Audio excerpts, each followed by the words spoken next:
이 사도신경으로 우리 신앙을 고백합니다. 나는 전능하신 아버지 하나님 천지의 창조주를 믿습니다. 나는 그의 유일하신 아들 우리 주 예수 그리스도를 믿습니다. 그는 성령으로 잉태되어 동정녀 마리아에게서 나시고 고난을 받아 십자가에 못 박혀 죽으시고 장사된 지 사흘 만에 죽은 자 가운데서 다시 살아나셨으며 하늘에 오르시어 전능하신 아버지 하나님 우편에 앉아 계시다가 거기로부터 살아있는 자와 죽은 자를 심판하러 오십니다. 나는 성령을 믿으며 거룩한 공교회와 성도의 교제와 죄를 용서받는 것과 몸의 부활과 영생을 믿습니다. 아멘. 네, 사사기 1장 34절부터 36절까지 말씀을 보겠습니다. 사사기 1장 전체가 내용이 되겠습니다만 이 34절부터 36절까지의 말씀 같이 보겠습니다. 하나님의 말씀을 함께 읽습니다. 아모리 족속이 단 자손을 산지로 몰아넣고 골짜기에 내려오기를 용납하지 아니하였으며 결심하고 헤레스 산과 아얄론과 사알빔에 거주하였더니 요셉의 가문의 힘이 강성함에 아모리 족속이 마침내는 노역을 하였으며 아모리 족속의 경계는 아그라빔 비탈의 바위부터 위쪽이었더라. 아멘. 우리 사사기를 보는 우리의 시야, 사사기를 읽어내는 우리의 관점은 저들에 대한 비난으로 가면 안 된다. 그렇게 했습니다. 역사입니다. 하나님께서 애굽에서 구원하시고 약속하신 가나안 땅으로 인도하여 들이신 하나님의 자손들, 하나님의 언약의 백성들이 가나안 땅에서 살아가면서 저들이 보였던 역사입니다. 우리는 수치스럽고 부끄럽고 상상할 수 없는 처참한 지경의 그 현실들, 그 사사기가 보여준 역사입니다. 이게 너희들의 역사다, 이렇게 말씀하시는 거죠. 나는 괜찮고 너는 그렇게 하니까 틀렸어.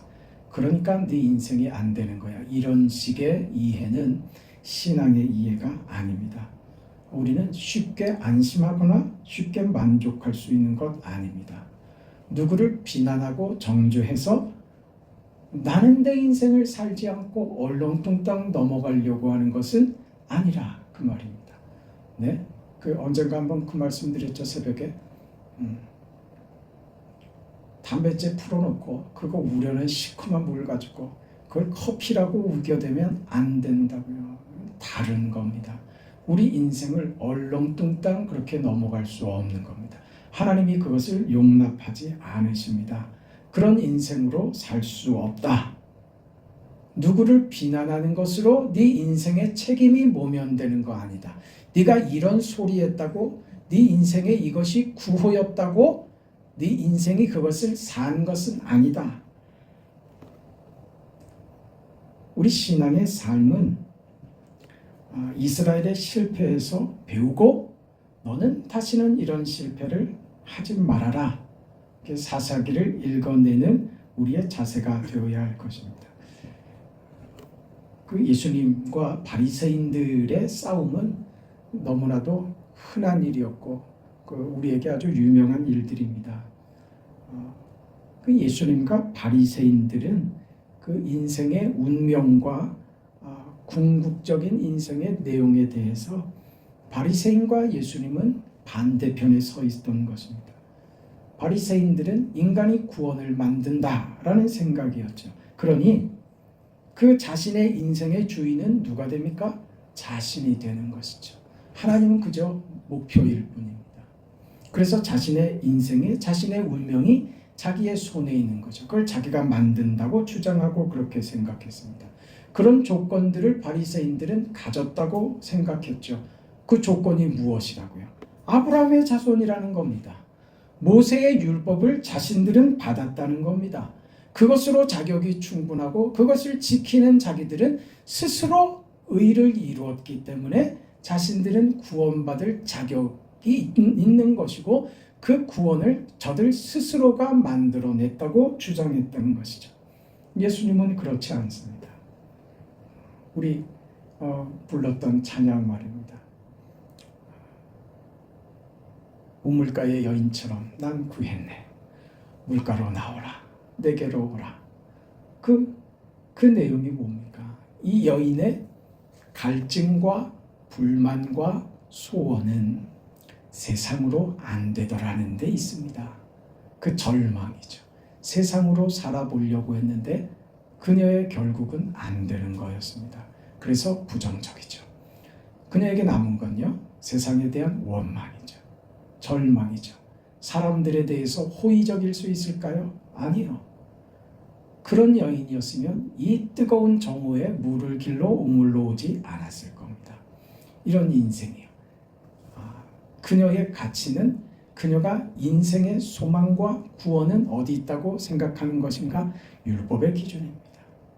그래서 예수님께도 그렇게 질문하지 않습니까? 그때 메시아가 오시면 그때 우리가 지금 우리는 사마리아인들은 여기서 예배를 드려야 옳고 유대인들은 예루살렘에서 예배를 드리는 게 옳고 그런 얘기를 하는 거예요.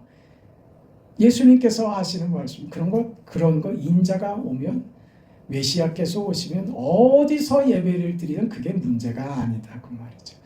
눈에 보이는 어떤 조건들, 요건들 우리가 무엇을 조건을 만족시키는 것으로 구원이 있는 것 아니다 이 말이죠.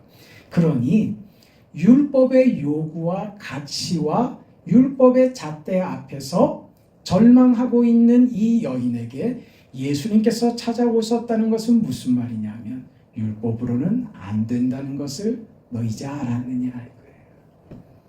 내가 너에게 구원을 주러 왔다. 너는 지금 목이 말라 기갈하는 네 인생의 야곱의 우물로 잠시 목을 축이려고 하지만 지금 너에게 물을 달라고 하는 내가 누구인지를 알았더라면 너는 나에게 생수를 구하였을 것이다. 기가 막힌 말이죠. 예수께서 그녀의 구원이 되기 위하여 이 자리에 찾아오신 것입니다. 주님께서 말씀하시는 구원은 율법이 아닙니다. 무엇입니까? 은혜죠. 은혜죠. 그 눈물을 위하여 내가 죽었노라 하는 그 은혜입니다.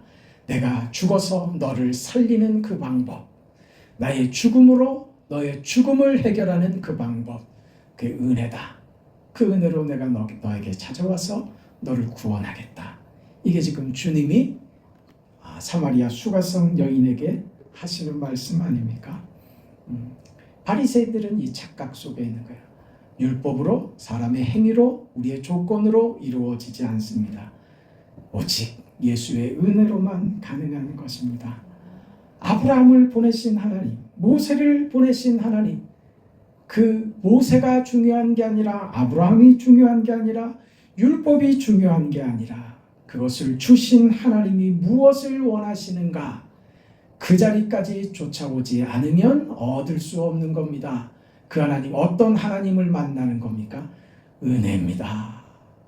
율법이 무자비하고 율법은 무정한 것으로 알았는데 율법에는 빈틈이 없는 줄 알았는데 율법 앞에, 법 앞에서 어느 누구도 무슨 사정이나 무슨 긍휼을 얻을 수 없는 줄 알았는데 그 율법 더 깊은 곳에 들어가 보니 율법을 주신 하나님은 그 율법을 사랑으로 주셨더라. 이걸 만나는 거죠.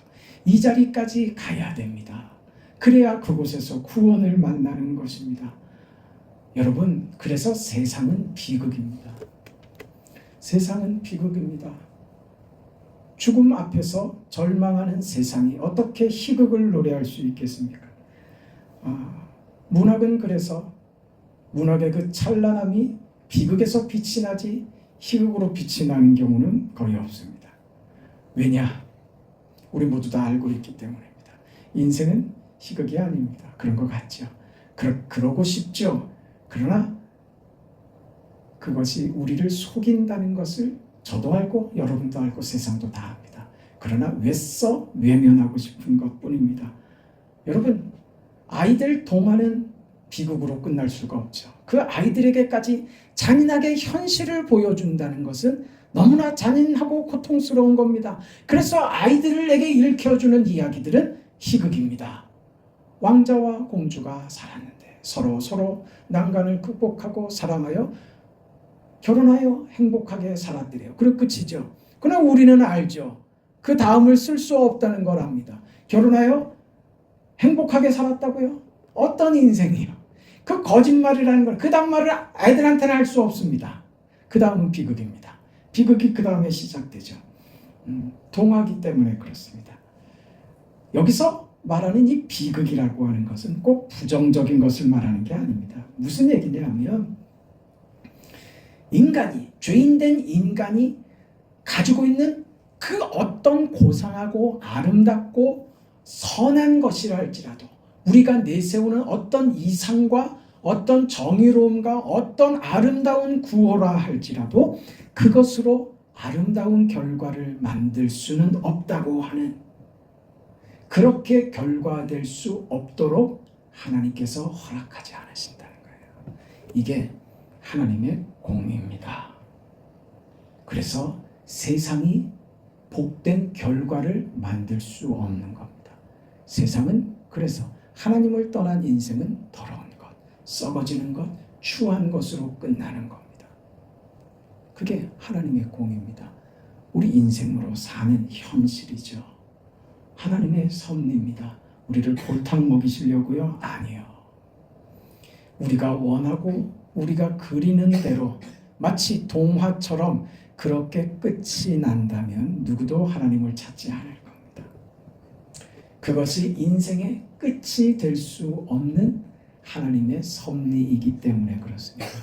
그렇게 좋게 끝나지 않습니다.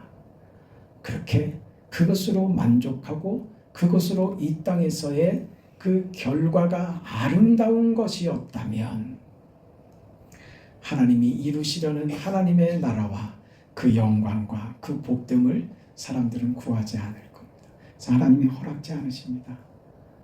너희들이 원하는 대로 된다면, 그것이 너희 인생의 전부라고 생각된다면, 더 이상 바랄 것 없이 나는 행복합니다 하는 것으로 너희들의 인생을 너희들이 그렇게 생각하게 된다면 그건 아니다. 하나님이 거부하시는 거예요. 여러분, 우리 인생 속에 어려움들이요, 세상으로 너 더 이상 바랄 것 없이 행복한 것, 그거 아니야. 내가 주려고 하는 것은 훨씬 더 큰 것, 비교할 수 없이 큰 것이란다. 그러니 세상으로 만족하는 그런 자리로 가면 안 된다. 이렇게 하나님이 거부하시는 거예요. 하나님이 우리에게 이루시려고 하는 궁극적인 지위는 우리가 상상하고 생각하는 아름다운 것보다 비교할 수 없이 큽니다. 우리가 소원하는 것들이 비극이 되어버릴 정도로 하나님이 우리에게 소원하시는 결과는 비교할 수 없이 큰 것입니다. 그래서 세상은 비극이며 우리의 희극은 하나님에게만 있는 겁니다. 할렐루야. 이걸 아는 게 믿음입니다. 이걸 얘기하는 게 무엇이라고요? 사사기라고요. 더 이상 상상할 것이 없는, 세상이 속이고 유혹하고 시험하는 것을 우리는 뚫고 지나가야 되는 그런 인생을 받은 겁니다. 예수님과 바리새인들이 싸운 그 이유입니다. 저들은 우리가 만든다고 한 것이었고, 너희들의 운명은 너희들의 손에 있게 되면 망한다. 너희들의 운명이, 너희들의 결과가 너희들이 원하는 대로 되는 것이라면 너희는 망한다. 비참해진다. 더러워진다. 추해진다. 썩는 것으로 간다. 그래서 하나님이 너희 속에 소원을 두고 행하신다. 하나님이 만드시는 것만이 영원하다. 아름답다. 귀하다. 내가 그것을 이루려고 세상에 왔고 그래서 너희를 위해서 죽는다. 이렇게 나가는 거죠. 사사기가 바로 이런 이야기를 담고 있는 겁니다. 어디서도 하나님은 일하십니다. 세상의 역사가, 우리 새벽에 얘기를 나누지 않았습니까? 세상의 역사는요, 세상의 역사를 연구하고 공부하면서 내놓은 결과가 뭐라고요? 사람들은 역사를 통해 배우지 않는다. 역사는 생명력이 없더라 하는 결과만 받는 거예요. 미련한 것을 반복하고 또 반복하고 또 반복하더라. 그건 우리 지금도 우리 시대 속에서 발견하는 겁니다. 여러분, 정치가 어떻다고, 위정자들이 어떻다고 비난하고 욕하지 마세요. 그 뒤로 숨지 마세요. 우리가 볼 답답하죠. 어떤 사람 입장에서 보면 세상에 어쩜 우리나라 사람들이 이렇게 미련하고 답답할까. 그걸 보고서도 어떻게 똑같은 결과를 또 만들어. 그게 세상이라니까요. 그게 이상한 게 아니라 통해서 배울 것이라고요. 그런 환상 갖지 말란 말입니다. 우리는 때로 낙천적이고 너무 순진해서 이상적으로 생각해서 다 잘 될 거라고 막연하게 기대를 가진단 말입니다. 여러분 평생 살면서 세상에 속지 않았어요. 그대로 되던 거예요. 우리의 이상대로, 우리가 기대하는 대로 되던가 말이죠. 아니죠. 언제나 보면 기대하는 대로 되던 때보다 원치 않는 대로 되는 경우가 훨씬 더 많았습니다. 이 땅에 일제강점기가 찾아오는 것을 누가 기대하고 바랐겠습니까? 그러나 그건 우리의 현실이 됐습니다. 여러분 기억하세요. 이해를 잘하고 들으셔야 돼요. 그러면 그 시대는 우리에게 악이었는가? 그냥 악이었는가? 없어야만 했던 그런 지워버리고 싶은 역사의 흔적이었던가? 아니요, 그렇지 않아요. 이게 하나님의 주권입니다. 누구도 원치 않은 이 결과 속에서 하나님이 위대한 뜻을 이루실 거라고 누구도 상상하지 못했죠. 여러분, 우리나라에 그 복음이 급속도로 확장된 데는요, 일본 제국주의의 그 지배 아래 있었던 그 강점기 시대의 영향이 거의 결정적이라고 봐도 돼요. 왜 그러냐? 대부분은 지금도 보세요. 지금도 반미 그 사상을 가지고 있는 사람들이 어디 편에 있는지 보세요. 우리는 그 시대에 미국에 대해서 호감이었을까요? 아니요, 그런 거 없었어요. 알지도 못했어요. 그런데 왜 미국에 대해서 호감이 됐을까요? 뭐 때문에요? 반일 정서 때문에 그런 겁니다. 저놈이 적이 되니까 미국은 이건 우리의 우호국이 돼버린 거예요. 그러니까 미국에서 선교사들이 막 몰려오는데 환영했던 거죠. 그래서 복음이 급속도로 확장됐던 거예요. 일본이 우리에게 무슨 기독교 선교사를 보냅니까? 아닙니다. 6.25는 어떻고요? 우리가 원치 않는 역사들 말이에요. 그것을 통해서 세상은 그 역사를 통해서 배우지 못하고 역사의 비극을 반복하지만 우리는 다른 겁니다. 왜요? 우리는 역사를 표면적인 역사와 이 사실만을 보는 게 아니라 이 역사의 이면에 움직이시는 하나님의 손, 하나님의 섭리, 하나님의 주권을 이해하기 때문에 이 역사 속에서 배우는 겁니다. 무엇을? 하나님의 뜻을 배우는 겁니다. 그래서 무조건 우리는 이건 저주고 절망으로 끝나지 않습니다. 이 절망과 저주스러운 시대가 오늘 우리에게, 나에게 하나님이 이것을 통하여서도 내게 이런 유익과 복된 것을 남겨주셨구나. 그겁니다. 그런 시대와 역사가 없었다면 오늘 우리 교회가 이 자리에 그냥 세워졌을까요? 얼마나 오랜 시간이 더 필요했을까요? 그 역사는 우리가 모르는 겁니다. 잘 배워야죠. 잘 배워야 됩니다. 세상은 다 그렇습니다. 세상은 역사를 통해서 배우지 못합니다. 반복하고 반복하죠. 그게 비극적 운명입니다. 이렇게 인류가 이렇게 존재하고 있다는 것만으로도 기적이라고 하지 않습니까? 역사는 이렇게 냉정하게 시대를 바라봅니다. 왜요? 거짓말할 수 없으니까. 역사의 내용을, 사실을 미화시키고 조작할 수 없는 겁니다. 적어도 학자라면 말이죠. 그래서 요즘은 학자들도 자기 양심을 다 팔아넘겨서 역사를 조작하는 사람들도 있는데 그 사람들은 악한 사람들입니다. 그건 학자가 아닙니다. 학자는 역사의 진실 앞에, 사실 앞에 정면으로 서야죠. 그리고 그 사실대로 말해야만 합니다. 역사는 그렇습니다. 차갑죠. 그런데요, 이게 문화로 가면 얘기가 달라집니다. 이게 창작의 그 영역으로 넘어가면 이게 얘기가 달라진단 말입니다. 거기는 뭐가 들어갑니까? 우리 인간의 이상과 꿈과 희망과 기대와 이렇게 됐으면 좋겠다라고 하는 장밋빛 그런 전망들과 기대와 희망들을 담아서 작품으로 내죠. 그 처음은 뭡니까? 시나리오죠. 그게 글, 책 아닙니까? 그래서 문학과 역사는 큰 갭이 있는 거예요. 여기는 사실과 역사고 이 한쪽 끝에는요, 추상이며 이상이며 꿈입니다. 이게 합쳐질 수 있겠어요? 안 되죠. 안 되죠. 그 둘 사이에 뭐가 있는 줄 아십니까?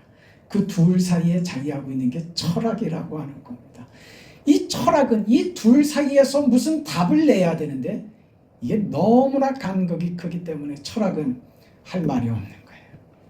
사실을 택하자니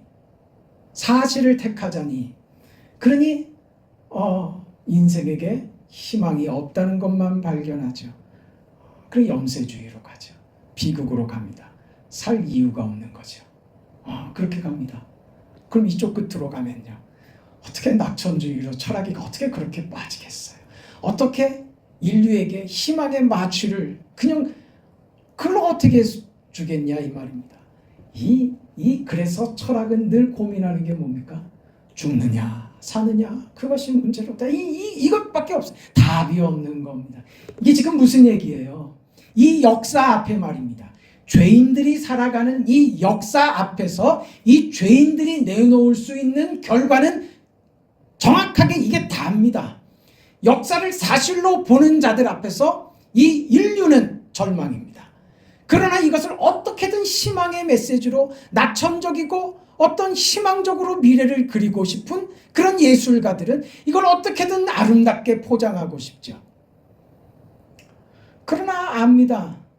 니들이 아무리 아름답게 포장을 하고 인간의 그 위대한 가치가 역사를 바꿀 것이라고 희망과 어떤 낙관적인 그 고문을 사람들에게 하지만, 그렇게 말하는 니들도 알고 나도 알고 그렇게 속아주는 저들도 아는 우리의 냉정한 현실, 그거 얘기하는 거죠. 그렇지 않다. 우리 속이지 말자. 그게 현실입니다. 이게 사사기를 대하면서 우리가 봐야 되는 거예요. 니들은 왜 그 모양 그 꼴이냐가 아니라 이게 역사입니다. 우리 신자들이 이 허망하고 썩어질 것밖에 만들지 못하는 세상에 섞여버리면 우리가 저들을 변화시키는 것이 아니라 저들에게 우리는 쉽게 오염되고야 말더라. 사사기를 통해서 배우는 것이죠. 기만하는 겁니다. 스스로 기만해서 현실을 외면하려고 들지 말거라. 냉정한 준엄한 선포이며 경고입니다. 그렇지 않습니까? 제가 억지를 이야기합니까? 내일은 좀 나으려나? 그렇지 않습니다. 그렇지 않죠. 이건 절망하자는 것도 아니고 비난하자는 것도 아닙니다. 적어도 우리는 계속 속고 살면 안 된다 이 말하는 겁니다. 세상은 소망이 없습니다. 세상의 가치와 하나님 없이 사는 자들과 함께하는 것으로는 어떤 선한 것도 만들 수 없다는 것을 네가 이제 알지 않느냐. 더 이상 속지 마라. 더 이상 자신을 속이지도 마라. 비겁하게 굴지 마라. 외면하지 마라. 네 인생을 얼렁뚱땅 넘기려고 들지 마라. 어떤 논리로도 세상의 결론을 바꿀 수 없다. 환상 가지지 마라. 어떤 것으로도 바뀌지 않는다. 세상은, 하나님 없는 세상은 생명을 만들 수 없고 진리를 만들 수도 없으며 가지고 있는 것으로 더 이상의 뭘 만들 수가 없다. 시체를 가지고 피라미드를 쌓아봤자 그것이 노래를 하거나 사랑을 할 수 없다. 이게 철학의 증언입니다. 인류가 가진 모순을 해결할 수 없다. 이게 철학이 말하는 진실의 고백입니다. 모른다. 이게 끝입니다.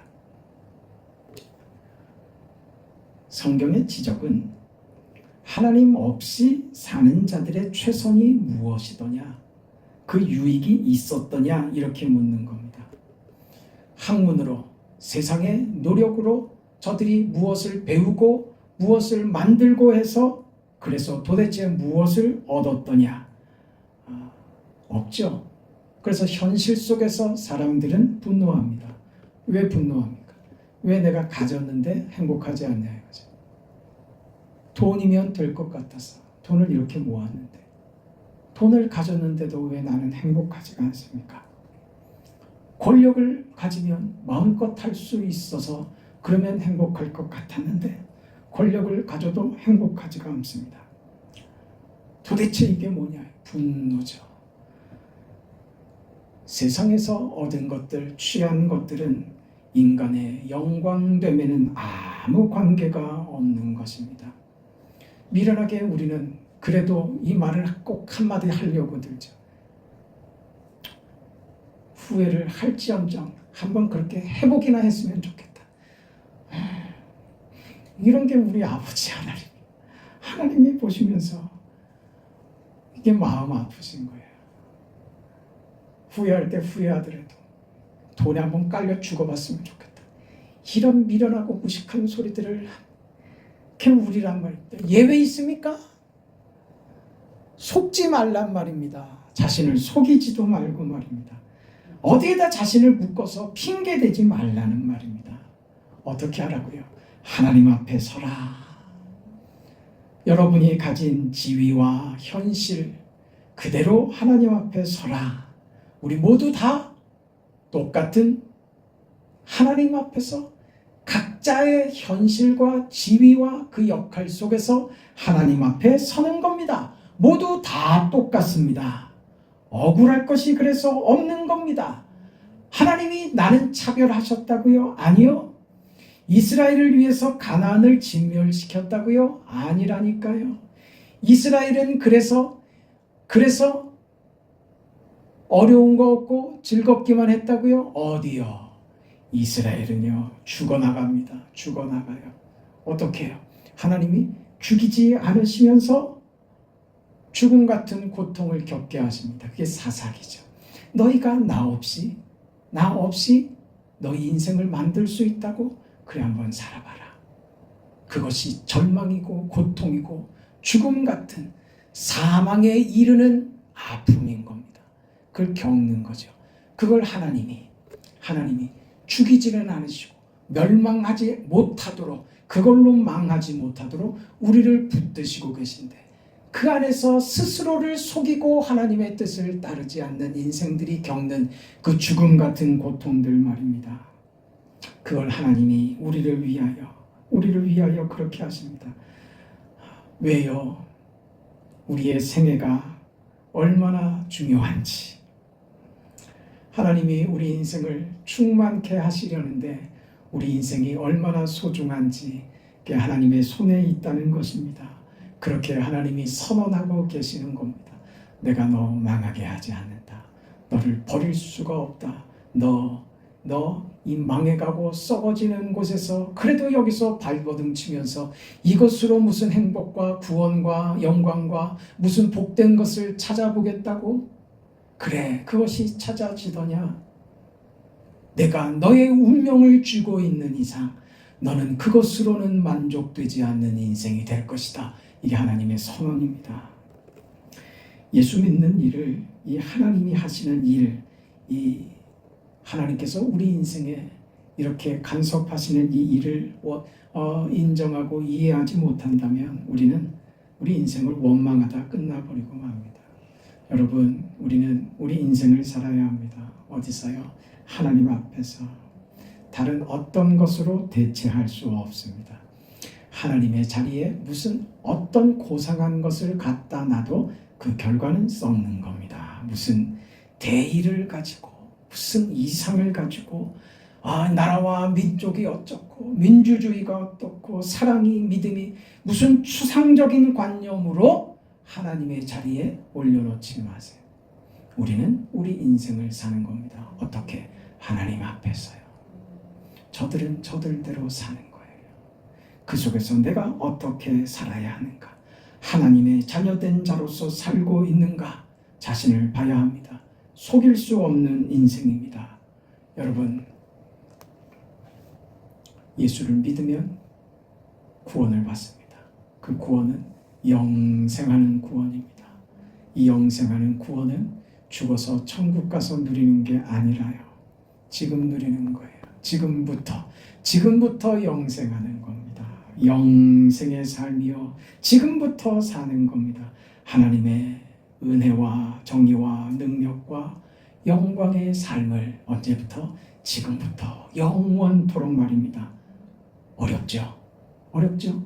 왜 안 어렵겠어요? 여러분 생각해 보세요. 원래 훌륭한 것은요, 어려운 자리에서 빛이 나는 법입니다. 힘든 자리에서 그 사람의 실력이 발휘되는 겁니다. 여러분 실력 발휘를 한번 해보시죠. 그럴 시대 아닙니까? 그럴 우리 교회 아닙니까? 작은 교회, 그러나 하나님의 큰 뜻을 품고 있는 우리 교회에서 우리가 위대한 우리 인생을 한번 펼친다는 것, 그거 영광스러운 것 아닐까요? 우리 인생의 자랑이 될 겁니다. 한번 그렇게 멋지게 살아가는 훌륭한 여러분의 인생으로, 빛이 나는 인생으로 그렇게 여러분의 자리에서 서 있기를 주의 이름으로 축원합니다. 아버지 하나님, 하나님의 은혜와 사랑 감사합니다. 하나님이 세상의 주관자이시며 하나님의 뜻을 따라 세상이 움직인다는 사실을 믿고 고백하며 그 인생을 살아갑니다. 아버지 하나님, 우리들의 삶을 붙잡으시고 주장하시고 인도하사 거룩하신 영광의 뜻을 잘 헤아리고 따라갈 수 있도록 우리에게 믿음의 믿음을 더하여 주시옵소서. 세상 이 역사 이 현장 속에서 하나님의 손이 어떻게 일하시는지 눈으로 보고 그렇게 살아가는 우리 모두가 되게 하시고 우리 교회가 되도록 축복하여 주시옵소서. 예수님의 이름으로 기도합니다. 아멘. 하늘에 계신 우리 아버지여, 이름이 거룩히 여김을 받으시오며 나라가 임하시오며 뜻이 하늘에서 이루어진 것 같이 땅에서도 이루어지이다. 오늘 우리에게 일용할 양식을 주시옵고 우리가 우리에게 죄 지은 자를 사하여 준 것 같이 우리 죄를 사하여 주시옵고 우리를 시험에 들게 하지 마시옵고 다만 악에서 구하시옵소서. 나라와 권세와 영광이 아버지께 영원히 싸움나이다. 아멘.